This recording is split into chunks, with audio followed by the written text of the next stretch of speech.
like these cupcakes. They're done by Diane Salter. There's another slide, some cupcakes done by Christy Tomlinson. And then as I was just out shopping last week, I found this canvas at a little boutique. Not the best picture, that's what you get for my cell phone. But have you seen art like this around? So I decided to use my Stampin' Up! Supplies and see if I could come up with a fun mixed media technique. Are you ready to see what I came up with? Okay, this was the first one that I did. I kind of decided that I would go with the Halloween theme, do some Halloween decorations. And I made this one first, and I liked it, but I decided that it might have been a little over-ambitious. Maybe I should have done a more simple shape, like a cupcake. So I still went with the Halloween theme, but did a little bit of a more simple shape. This was the second one I did. Aww. And then, since I already had two, I thought I might as well do one more. So, because things always come in three, so I have a cute little trio of canvases to put in my house for Halloween. So here's the third one. And this one was by far the easiest. It's just such a basic shape. So the keys to the mixed media look, first of all, it's all about layering. Obviously layering different types of media. So there's a layer of paper, a layer of ink, a layer of paint, another layer of paper. So you keep in mind that you want to layer, but the key is that it's all about blending. You want everything to kind of blend together and look like it's all part of the canvas. And another signature characteristic of the mixed media look is kind of the outline around the different shapes. Okay, do you want to see how I did this? I kind of stepped it out. I am fiercely loyal to Stampin' Up! Product. I won't use other products, but I am going to use a few things because we don't carry them. And they're just basic crafting supplies that probably most of you or your customers would have at home, like Mod Podge, acrylic paint, and a permanent marker. I think that's all I use that's not Stampin' Up! Okay, so the first key to creativity was be aware. And the way that I kind of incorporated that into this process is that when you're aware of your creativity, you're just more open to the inspiration around you. So you can look at things around you and know how they ignite and spark your creativity. So I kind of started to do a search. I knew I wanted to do an owl. So I looked online for some different images of an owl. And I brought a few that to share with you of kind of what I was looking at. Oh, there they are right there. I love the little primitive owl up in the corner. And in fact, that's a good tip if you want to try this. Search for primitive, like primitive owl or primitive pumpkin, because those primitive projects are usually more simple. They're simple shapes. So I love the little star hanging off from his hat. I also loved the owl down in the corner. I loved the moon in the background. And then the candle is just something I saw at the store as I was out shopping, and I loved the eyes on that owl. But then as I kept searching for Halloween projects, those little pumpkins popped up, and I loved how it was like, maybe it's the girly girl in me, the kind of the princess wand. I love those pumpkins on a wand. And I thought, wouldn't it be cool if the owl was holding the pumpkin? Or, yeah, the pumpkin wand. So that's kind of how I came up with the finished one. So you're probably thinking, well, that's not really creative if she's taking ideas that are already out there. But I think that you can build on an idea or take inspiration from things that are out there, but then just put your own unique twist on it. So be aware, and when you're aware, you'll be inspired by things around you. Okay, the second key to creativity was to be playful. So the next step in this process is to kind of sketch the design you want to put on the canvas. So you saw the pictures. I was kind of looking at those pictures, and this is the first one that I sketched. And you do kind of, I had to be playful in the sketch. I sketched really lightly, like that's why I'm afraid to do things like that. So this is kind of based on the primitive one. I did a little star hanging off from the hat. And I just didn't love it, so I decided to just kind of keep going. And I sketched this one. And if you really wanted to be playful, you could even get a box of crayons and put some color into it. Just use your imagination. And it was kind of scary. I'm not an artist. You're probably thinking, well, Carrie does this all the time, but I don't feel comfortable with my drawing abilities. But when you're looking at those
good coat down on your canvas first, just use a sponge brush, then put it on top and then do a coat of vanilla polish on the top.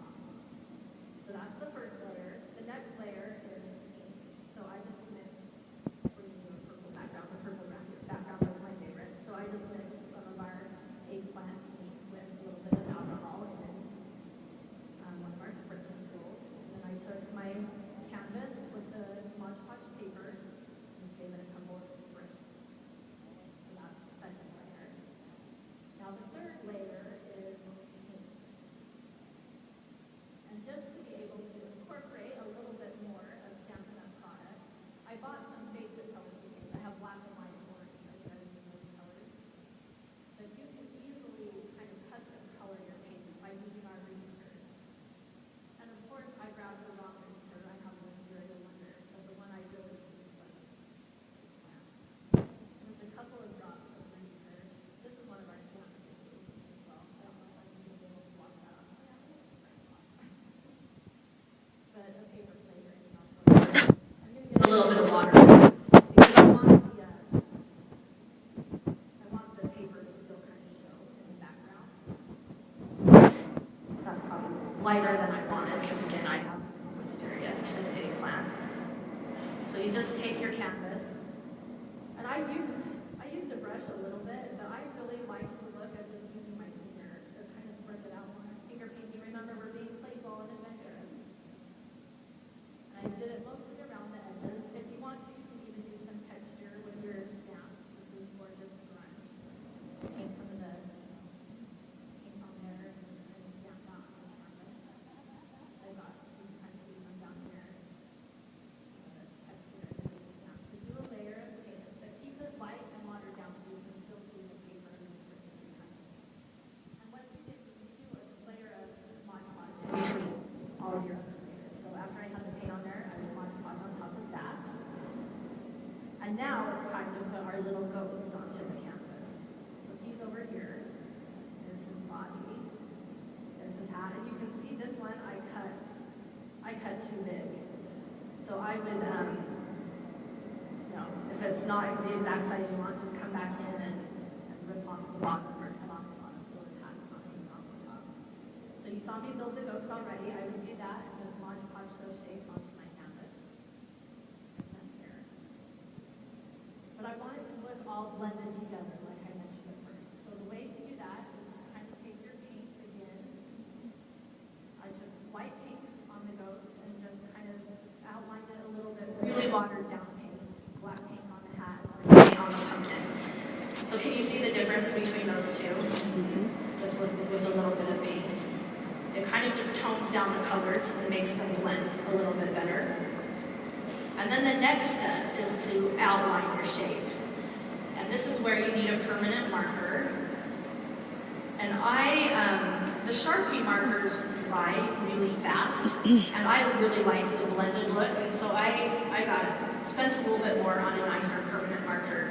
But it's really fun to just kind of start outlining, and then because it doesn't dry, and because I've got Mod Podge on here, it smears. So I just used my finger like this, just kind of draw, and then use your finger to smear. See how that's working?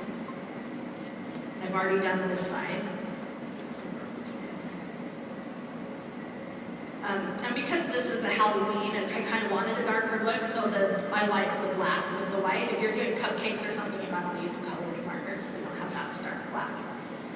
So now I have my shape almost together. I want to do a little bit more texturing in the background. So use your stays on. I've got some more of my gorgeous grunge stamps. Just kind of stamp those in the background to give it some texture. And then again, use your permanent markers to kind of do some details.